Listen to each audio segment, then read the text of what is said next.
If you're a heat and air conditioning technician or even a salesperson, how do you prepare to be on a management team, and why does this matter? This is a super important question. I'm Scott Bell. I'm coming to you live for HVAC Technician Sales Secrets on a perfect day to talk about sales and a perfect day to talk about you. So here's the thing. There may be a point in time where ownership group or an owner comes to you and says, hey, technician, hey, sales dude, hey, sales chick, I really want you to be on the management team. And you say, hey, that kind of sounds cool, but I don't know if I necessarily want to do that. And they go, well, you know, I think that you would be good. It's a way for you to evolve and to find something new to do. And you say, like, yeah, that's absolutely true. But you know what? Here's the thing. I don't necessarily know if I want to do that, okay? So you do have some decisions to make.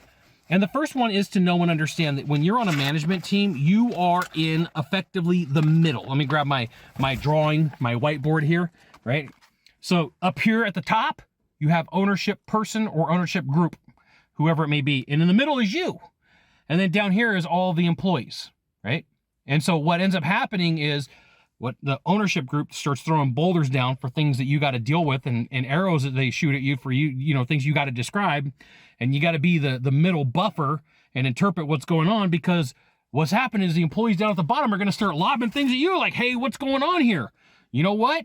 I don't like that idea. I don't like that concept. I don't like that strategy. I don't want you to tell me what I got to do. I don't necessarily like that. We were friends, right? So realize that you're in the middle. You got the employees looking up the mountain. You got the ownership group looking down the mountain, and they're all lobbing things at you. And sometimes people are happy, and then one day everybody's unhappy. People above you, people below you, everybody's unhappy. And it's like, what do we do? And because of this, number two, you are going to lose friends.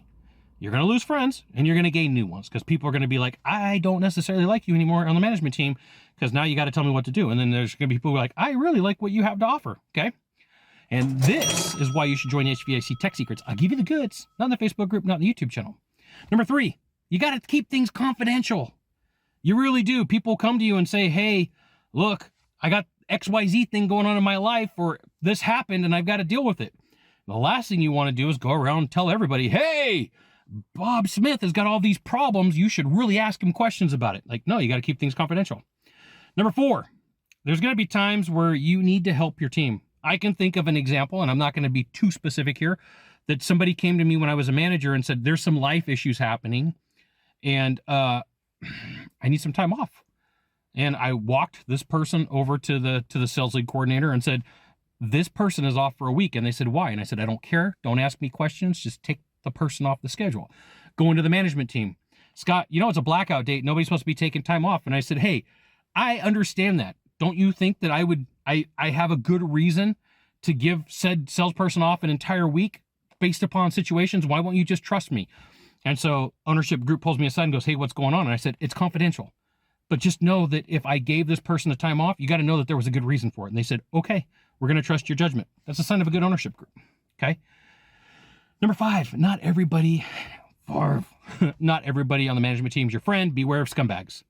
There are some people that are just trying to climb to the top, and they will throw you under the bus and back over you 4 times to get what they want. I have met this dude. I have met this chick, and they are not nice people. They are sociopaths. They will do anything and everything to get their way. You got to know that it does happen. And then bonus number 6, you may decide that you like it. You may decide that you hate it. Right? You may say, hey, I really do want to be on a management team. So like I gave you 6, but really this was like 5.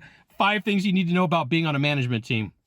There you go. You got 1 or 2 things to do from here. Just 1 or 2. Find the subscribe button, click on it, and every time I send out a video, you will get an update. Or hit follow. We'll see you soon.